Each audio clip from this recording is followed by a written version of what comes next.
कहेंगे आज इस कार्यक्रम के बारे में, जलदान प्रोग्राम में है, क्या कुछ कहेंगे?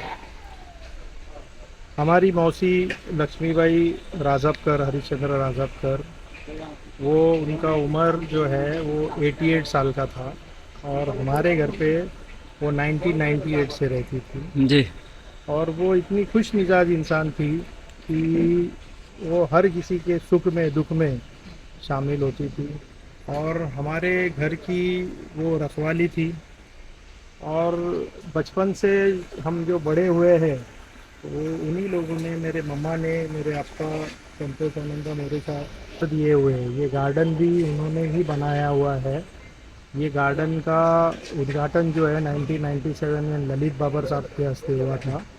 और मौसी जी जो है वो 11 साल, हमारा ये पीछे घर था, 11 साल यहीं रहती थी। इसीलिए हम लोगों ने ये डिसाइड किया कि इनका जो जलदान विधि का जो कार्यक्रम होता है, यानी पुण्य अनुमोदन जो होता है, मतलब उनको जो है अच्छा दूसरा जन्म मिले और निरोगी उनकी हेल्थ रहे। और इसके लिए ये जो पूजा और पाठ जो होता है, हमारे जो बोधाचारी होते हैं पहले का, जी। जिन्होंने बहुत अच्छे से किया। और इसीलिए मतलब हमने ये जगह चुनी है। हमारे वाईसीसी के मेरे भाई सचिन दादा आईवड़े, अमोल आईवड़े, मेरे बड़े भाई रवि मोरे साहब, हमारे ट्रेजरर रविंद्र उत्कर साहब, और जितने भी हमारे यंग ब्रिगेड के जो है अनिकेत आईवड़े, मेरे जीजू, लीमा दीदी, और ये सारे लोग, ये यंग ब्रिगेड हमारी नीता कमांडर हुई, मेरे दोनों बेटे रॉकीज़ और चिक्कूज़, ये सारे लोगों ने यहाँ पे प्रार्थना की, उनके आत्मा को शांति मिले इसके लिए सभी लोगों ने यहाँ पे उनका, उनकी वो जो विधि होती है वो उन्होंने अटेंड की। और हमको बहुत मतलब दुख हो रहा है कि ये जो पोपड़ी है इतने जल्दी वो अचानक से चली गई। मैं आउट ऑफ इंडिया था और एकदम हंसती खेलती थी वो, और अचानक उन्होंने कोल्ड ड्रिंक्स और ये सब चीज़ें उन्होंने उस रात ज़्यादा ले ली। और उसके बाद में उनकी 4:30-5 बजे सुबह के टाइम पे वो एकदम ठंड चलती है और उन्होंने कोल्ड ड्रिंक्स बहुत ज़्यादा चिल्ड पी थी, इसके लिए उनका अचानक डेथ हुआ। तो ये डेथ जो है वो हम उस डेथ से हमारा परिवार उभर नहीं पा रहा है। आज 10 दिन हो गए और आज वो कार्यक्रम हम लोगों ने लिया है और उसके बाद कल से जो है वो रेगुलर लाइफ जो है वो हम जीने की कोशिश करेंगे। लेकिन हमारे जीवन में जो योगदान था हमारे मौसी जी का वो हमेशा रहेगा। जो चीज़ें उन्होंने हमको सिखाई है, बचपन से ही उन्होंने सिखाया था कि मराठी गानों पे डांस करो, जो अच्छे गाने उस पर डांस करो। तो हम हमेशा, वो हमारे साथ ये एज में भी वो हमारे साथ डांस भी करती थी।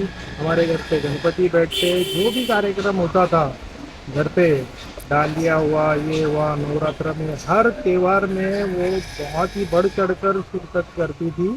और जैसे यंग बच्चे होते हैं ना, उसी तरह से वो तैयार होके, अभी उनका फोटो भी देखो, पगड़ी पहन के उन्होंने ये किया हुआ है। तो इसीलिए वो जो उनकी जो पोखड़ी है वो भर के जाने के लिए हमको थोड़ा टाइम लगेगा। और मैं मोरे परिवार की तरफ से जितने भी लोग आए थे मैं उनका शुक्रगुजार हूँ। ऐसे ही आपुलकी और प्रेम जो है हमारे परिवार पे बनाए रखें। कहेंगे किस तरह का मैडम का स्वभाव था कि आप भी आते थे उनके गणपति पे, घर पे कई त्यौहार में आए हैं, कैसा रहा स्वभाव वगैरह में कुछ बताइए मौसी का? जैसा कि मोरे साहब ने बताया, ये हमारी सिर्फ उनकी मौसी नहीं थी, उनका नाम लक्ष्मीबाई हरिश्चंद्र रजभकर था। जी। आज इतने सालों के बाद हमें उनका सरनेम मालूम पड़ रहा है, नहीं तो इतने साल रेलवे कॉलोनी के हर परिवार मेंबर को यही पता है कि अनिल मोरे साहब की वो मौसी है। और उनका सरनेम कभी उन्होंने सोचा ही नहीं कि मौसी है, उन्होंने माँ के जैसा उनको एक प्यार दिया। जी। इसलिए हमें आज बैनर देख के पता चला कि उनका सरनेम रजभकर था, जी। कि उन्होंने माँ से बढ़कर उनकी सेवा की। उन्होंने, हमने, आप थोड़े से लेट आए मीडिया, नहीं तो हमने जब हमारा जलदान विधि का प्रोग्राम शुरू किया तब हमने हमारे दो शब्द में व्यक्त किया कि मौसी जी का जो स्वभाव था वो इस तरीका था कि, और मोरे साहब का उसमें बहुत बड़ा कंट्रीब्यूशन है, क्योंकि आज के जनरेशन को, आज के लोगों को वक्त नहीं है। अपने कामकाज में इसमें, तो उन्होंने वो एक हर एक वक्त अपनी माँ के लिए, मौसी के लिए रखा, जिसमें उन्होंने उनको मोटिवेशन करने के लिए गाना हो या डांस हो, और ये कोई चीज़ बारीक बारीक चीज़ें कभी कोई ध्यान नहीं रखता है। और उसके वजह से कहाँ पे तो अपने जो सीनियर सिटीजन के उनकी आयु बढ़ जाती है, क्योंकि मेंटली हर कोई फिजिकली ध्यान देता है खाना खाने के लिए, आप माँ खाना खाओ, उसे खाना खाओ, लेकिन मेंटली उन लोग क्या प्रिपेयर में है, क्या सोच में है, क्या डिप्रेशन में है। और उसके लिए सही में हम मोरे साहब का शुक्रिया अदा करेंगे। और मैं 4 लोगों को, हमारे 4 दोस्तों को बताता हूँ कि सीखना है तो मोरे साहब से वो चीज़ सीखी है।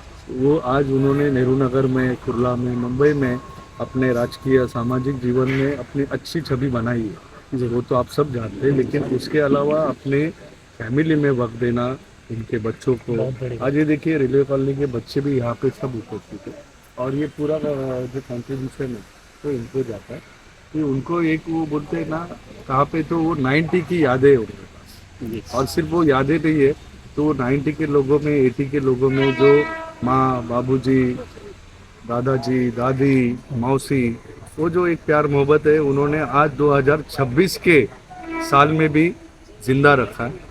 तो मैं ज़्यादा कुछ बोलूँगा नहीं, मौसी जी बहुत प्यारी थी, और हम सबके रेलवे कॉलोनी की वो मौसी हम लोग उसको बोलते थे। और ये आज उन्होंने सबसे ज़्यादा, सही में वो मोरे परिवार का, अनिल मोरे जी का शुक्रिया अदा करूँगा कि इस पुतले का उन्होंने महत्व आज बढ़ा है, क्योंकि वो हमारे मौसी का यहाँ पे बहुत लगाव था। उन्होंने कभी यहाँ पे जब तक थी तब 6 दिसंबर हो, 14 अप्रैल हो, वो हर प्रोग्राम में अटेंड करते थे। तो उन्होंने आज उनका जलदान विधि का प्रोग्राम यहाँ पे करके इस बाबा साहब अम्बेडकर पुतले की शोभा बढ़ाई है और उनकी आत्मा को शांति देने का काम किया है। मैं वापस एक बार उनके भगवान से प्रार्थना करूँगा कि उनकी आत्मा को चिर शांति दे। सर, आपकी किस तरह से यादें जुड़ी हुई थी मैडम से, क्या कुछ कहना चाहेंगे? जय भीम.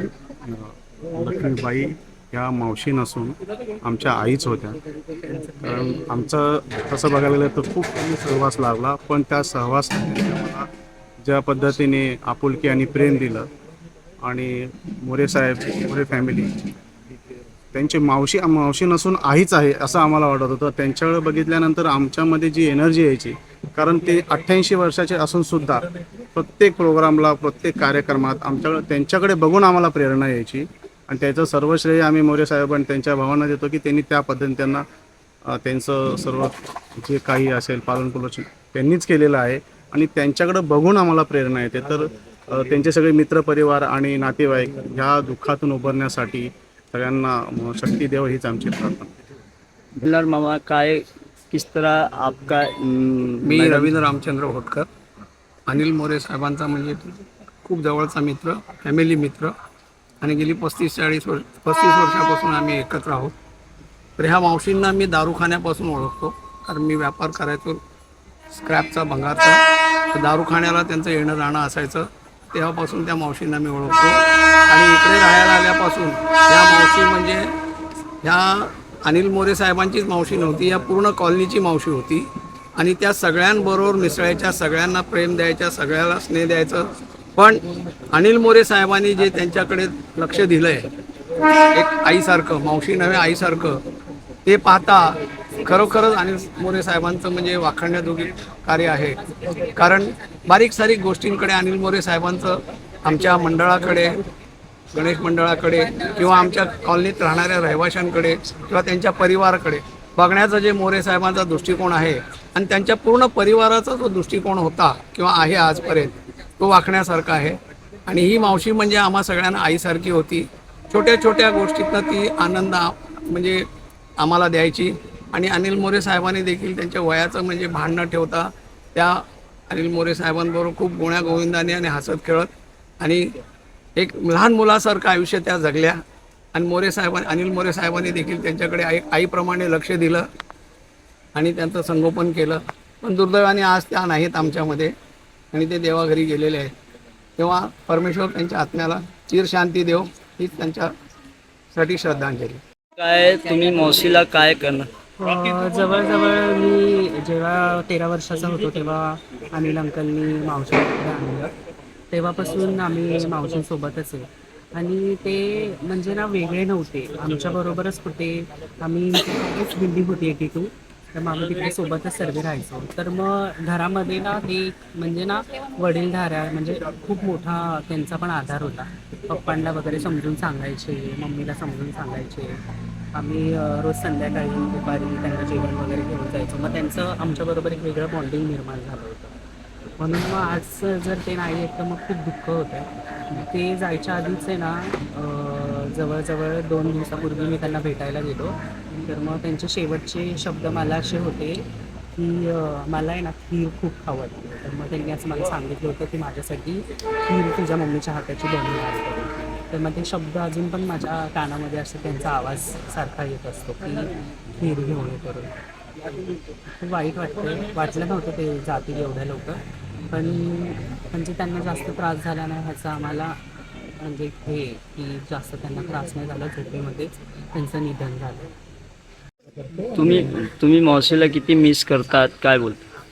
आम्ही जवळजवळ 4-5 वर्ष झाले मावशींना बघतो. त्या खूप प्रेमळ होत्या. आम्ही जेव्हा पण जायचो त्यांच्या घरी चहा नाश्ता कर, हे का ते का, आम्ही देवी असू दे, गणपती असू दे, आमच्यात जेवढा उत्साह होता ना, आमच्यापेक्षा डबल पटीने आजींमध्ये उत्साह होता. आमच्यासोबत त्या गरबा खेळायच्या, दांड्या खेळायच्या, गणपतीमध्ये नाचायच्या. त्यांचं म्हणजे त्यांच्या एवढ्या आमच्यासोबत आठवणी आहे ना, तुम्हाला जेवढं सांगेन तेवढे कमीच आहे. त्या अनिल अंकल असू दे, रवी काका असू दे, खूप प्रेमळ होते. त्यांच्या लहान पोरांपेक्षा पण जास्त त्यांनी त्यांचा सांभाळ केला. त्या ज्या कुठे पण असतील देवाकडे हीच प्रार्थना आहे, त्यांच्या आत्म्याला शांती लाभो. तर जिथे कुठे असतील तर सुखात असू दे, बस अजून काही